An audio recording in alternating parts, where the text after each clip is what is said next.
Okay, we're ready to go here, and I have my my other camera on the pusher mechanism. I thought we should watch it operate at least once here. So, and that doesn't happen until well, until it's going to drop the record. So maybe we want to watch that right from the start. Well, let's do two. I'll do one with this camera shot. We'll watch the whole thing operate. There, I think I've got it all. There, better turn the power on, or we won't get anywhere. There we go.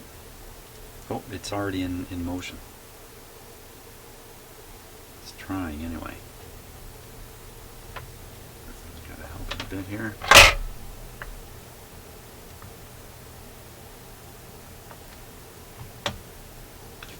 Didn't come over at all.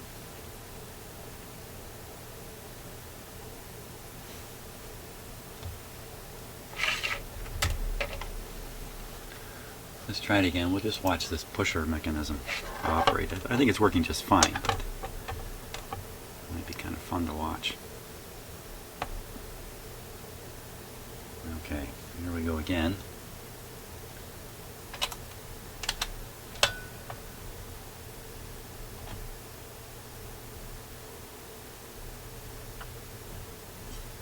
There it goes. There, just pushes the record off.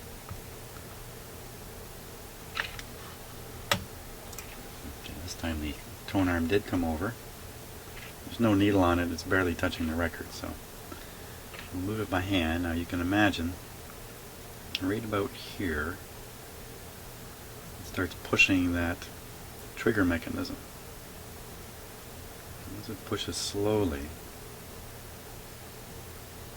it won't trigger. Hey, look at that.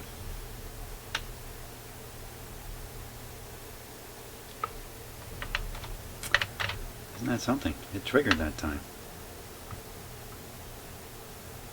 But I haven't adjusted anything.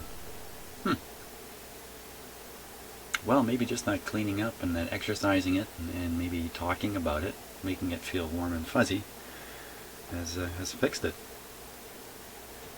If I had a needle on here, we could actually let it play, but I'm not quite ready for that. So let's assume now that the system for triggering the end of the record is functioning.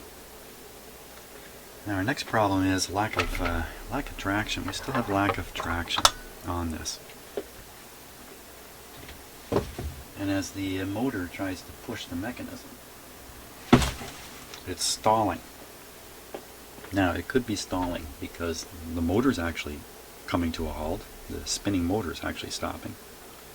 But much more likely, the motor spindle is skidding on the intermediate wheel, or the intermediate wheel is skidding on the outside of this platter where it's driving. The wheel is running right over here.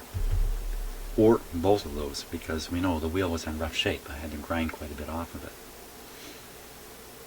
So one of the things we can consider here to help with that is this is being pulled into the spindle here. It's actually being pulled this way, kind of past the spindle towards the edge. And of course when the platter's on here, you have the running edge of the platter up against here. So I'll pretend this is the platter edge. It's sitting here and it's being pulled between the two of them by this lever and the spring on it. So let's see where this lever ends up. We turn the power off so it doesn't operate.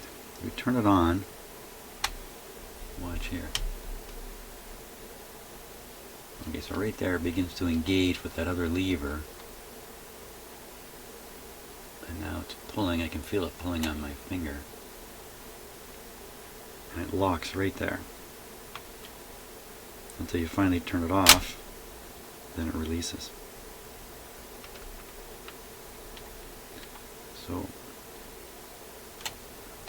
So the traction between this point and also between here and actually it's going to be over here somewhere, isn't it? Is based on the strength of this spring. And we strengthen up the spring, we strengthen up the pull here. It's very hard to tell if it's actually skidding and exactly where it's slipping, if it is, because you have the platter on top and you can't really see. So I'm just going to go ahead and tighten this. It looks like it's made to easily be tightened. It has a long straight piece here that you can just tighten up.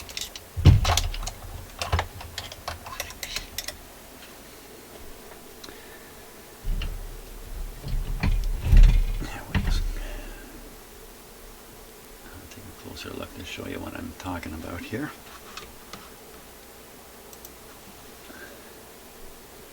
There you see the spring and the lever arm. It's a pretty good pull on that.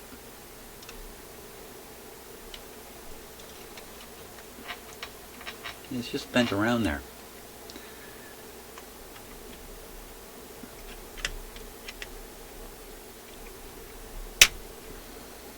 It's spring material, it's not the easiest stuff to bend. So to shorten it up.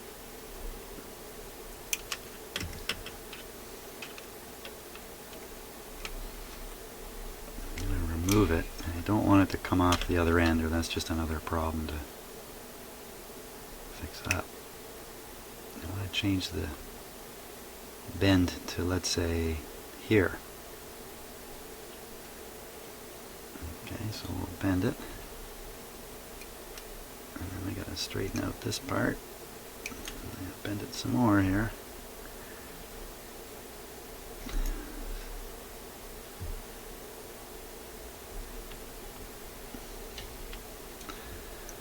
Now, I think if you have this too tight, what you're going to do is putting pressure on the motor spindle, maybe setting it up for premature wear because of the extra pressure. Whoa! I almost lost that washer off the top there. And you're also putting much more pressure on the actual wheel where it contacts.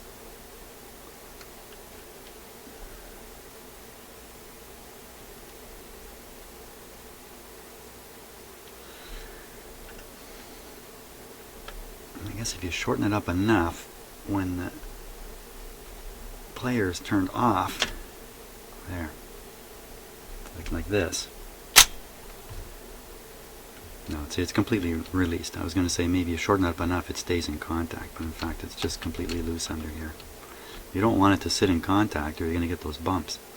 The reason this one had bumps on it is because somebody left it in the on position, like this, sitting there.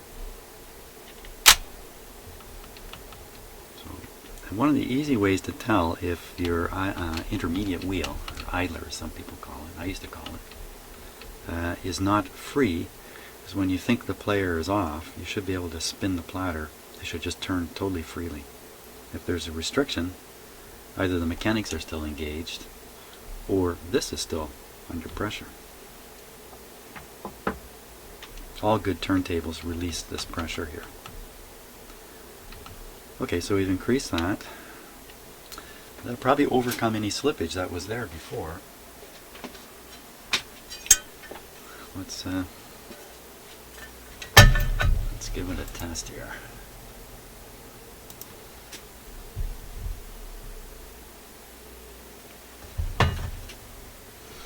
Remember that little break there that's always interfering when I put this down? So you have to turn it a little bit off. There we go. And let's have it drop a record too.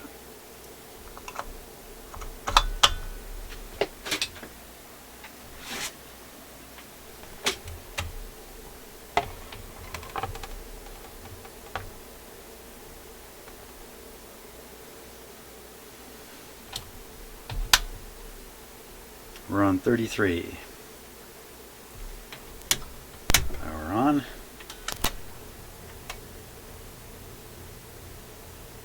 Pretty distinct rumble in this turntable. If I hold it with my hands, I can feel it. Quite a distinct rumble. That's not too good. That'll end up coming right through the cartridge here. Okay, we'll worry about that down the road. Here we go with the test.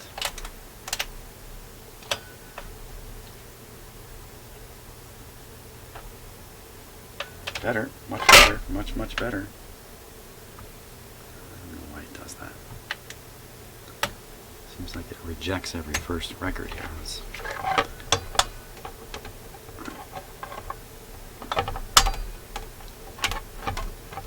You can see why they got away from this style of mechanism.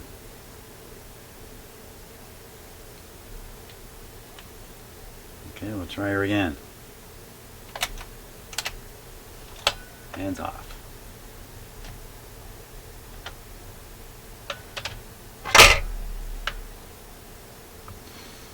Bingo. Perfect. Okay, now we'll just pretend we're moving it over. Remember, it's all about the speed here, so if I had it turning faster, it would be less sensitive. I'd have less time to move it enough to trigger. So I'm trying my best. I can feel I'm pushing something. Oh, hey. It's become a hair trigger. Now, we don't know for sure if that was a misfire or not, because I'm moving it. But, wow, hey, not bad.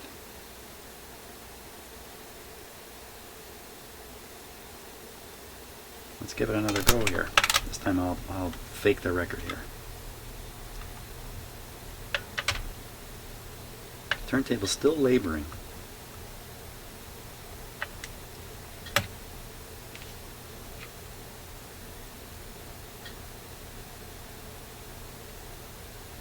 Slow as can be. Can I make it to that center?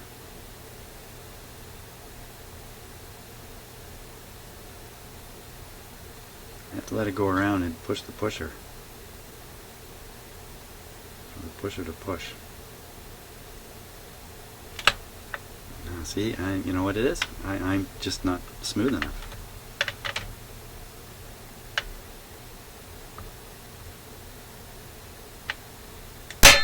Clang, and maybe in the end it needs a little bit of a adjustment too. Hard to tell without the needle in place. Let's put the needle in. Yeah, let's put the needle in and actually try to play a record. Okay, so let's put the needle back in.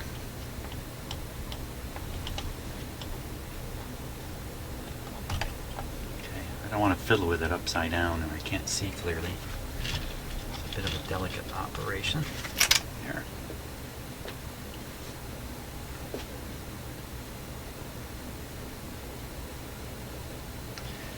Put it in. Can't put it in like this.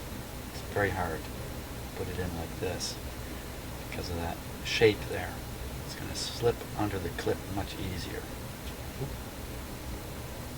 This is a very likely time to ruin the needle from just clumsy finger work, clumsy focusing.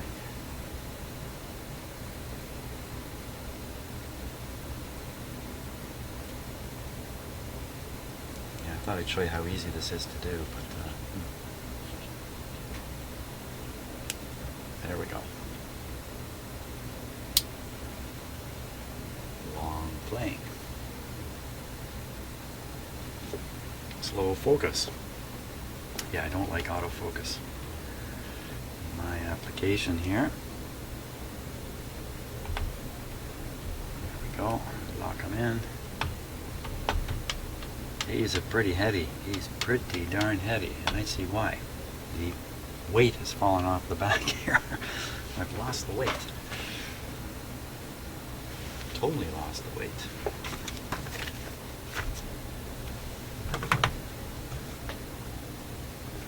Huh. Wonder how long that's been off.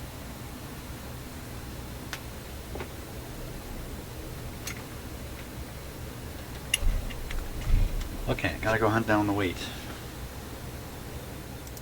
Wow, Somehow the weight had fallen right into my can of parts that I've taken out of radios. It's a garbage can. So, anyway, got that back on. Let's see now. That's much more like it. You know, I can't really rely on my finger, but I would give that 3-4 grams, not much more than that. That's plenty. That's very light for the kind of cartridge that's on here. So this was up a little tighter. Maybe I'll just bring it a little tighter. Give it a touch more weight that way. It's pretty good. Feels nice. So what we want to try to do is actually play this. I need to set up my stereo here. Just give me one second. Okay, I think we're all set here. This is my stereo. Actually, this is my college stereo. Still working well. And hey, by the way, that's the computer that I do all the work on. And there's my microphone mixer right there. You can see the green lights come on when there's a loud sound. So that's what we're going to be listening through. And here's what we're going to be listening to. Once again, the ever so exciting Beastie Boys. Hopefully we're going to be listening to that. Okay, I'm going to drop it again. Simply because I want to exercise the mechanism every chance I get.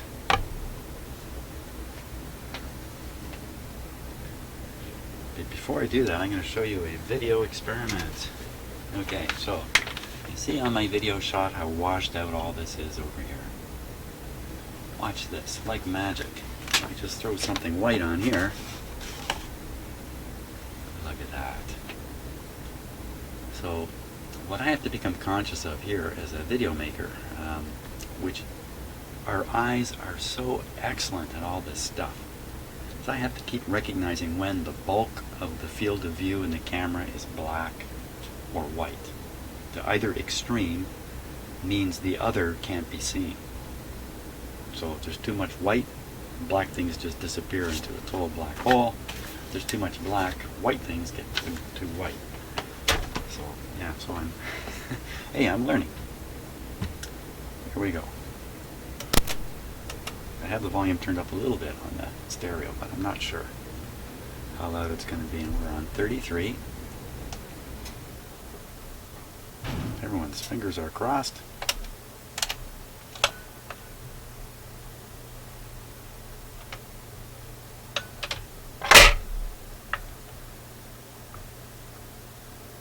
Oh, I forgot one thing. Hey, we heard a little bit there. Forgot one thing. Yeah. Need the whole turntable on here.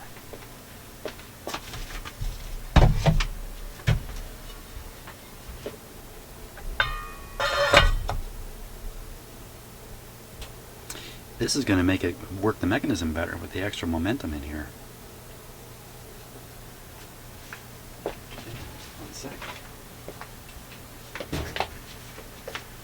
And after all these years, the rubber mat is just fantastic.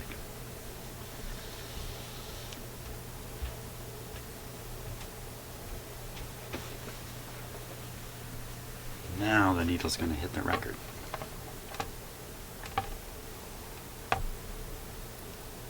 Good thing I didn't spend hours trying to figure out how to adjust that. The height of the needle.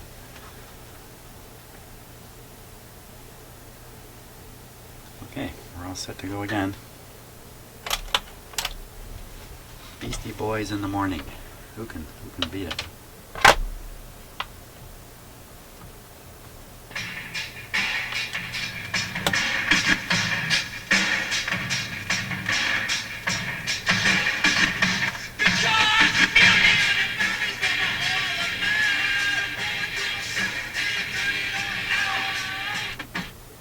What I like about Beastie Boys is every song sounds the same.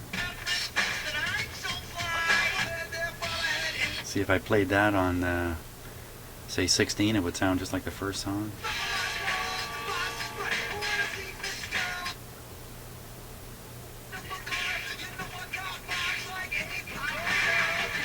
It's definitely playing both channels in stereo, but I think it only muted one channel when it was coming over. The big part is, oh, that one's a little bit famous. I don't want to trigger it now. I want it to trigger itself. Okay, we're just going to turn down the volume because I really don't want to risk a copyright hit here.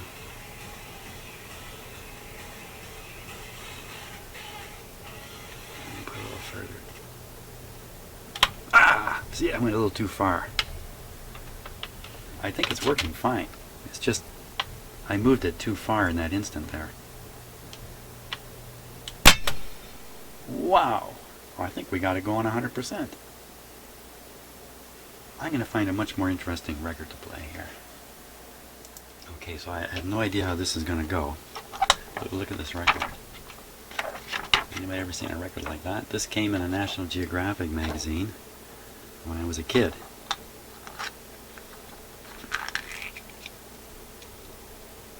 Sounds of the Space Age is what it's called.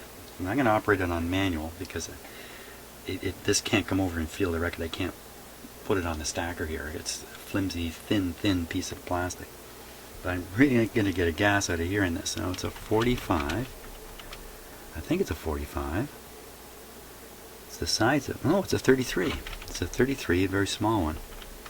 That would fool a number of record players if it could be dropped. Okay, so we'll turn it on. Now if I don't touch the automatic button, it's just going to play. There's no, you know what I'm talking about. There's not one of those. So I just have to put it down nice and lightly here.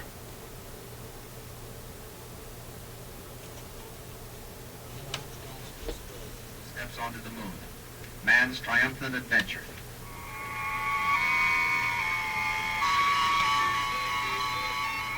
I am astronaut Frank Borman, one of the privileged few who have flown to the moon. The Heavenly Choir you hear, telemetry from satellites, begins on October the 4th, 1957, with the simple birth cry of Soviet Union Sputnik 1. America's first successful satellite, Explorer 1, rises into the night sky on January the 31st, 1958.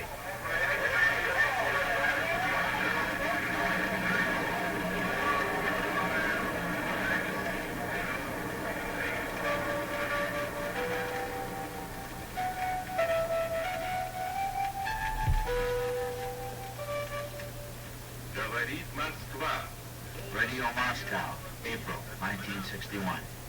Юрия Алексеевича Гагарина, спутника «Восток». The first man speaks from Earth orbit, cosmonaut Yuri Gagarin.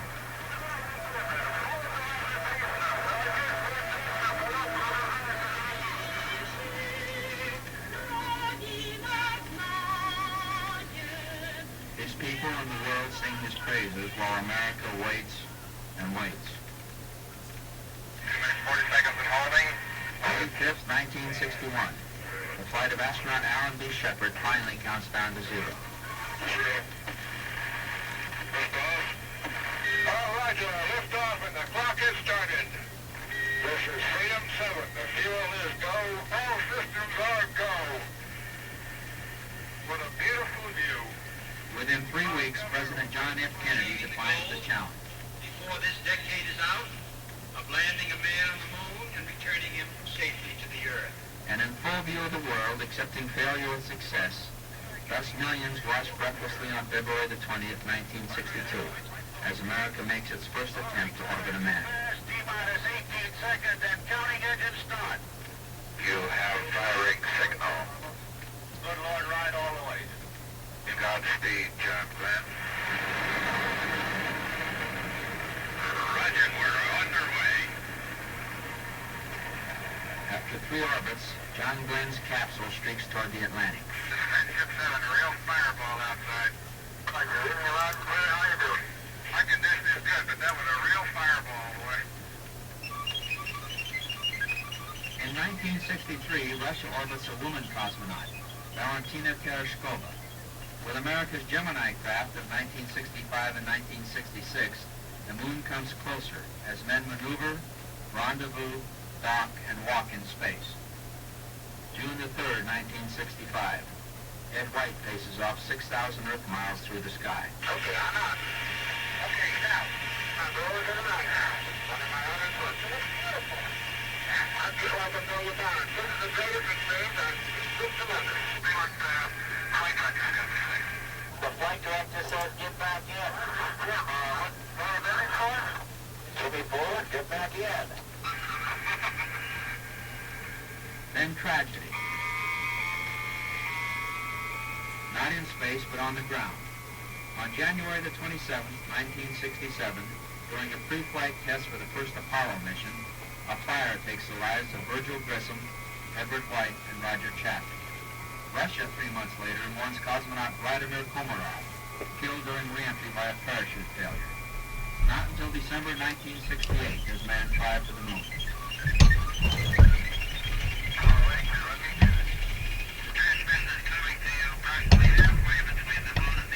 William Andrews, James Lovell, and I reach the moon and start around it.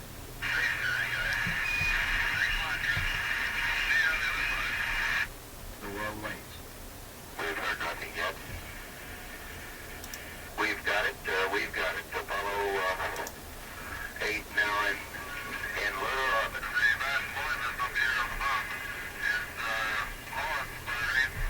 For all the people back on Earth, the crew of Apollo 8 has a message.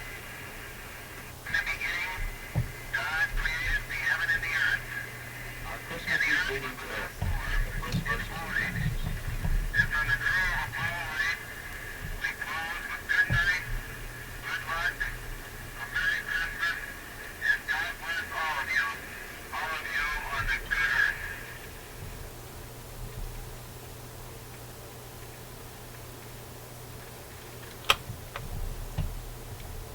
Ha!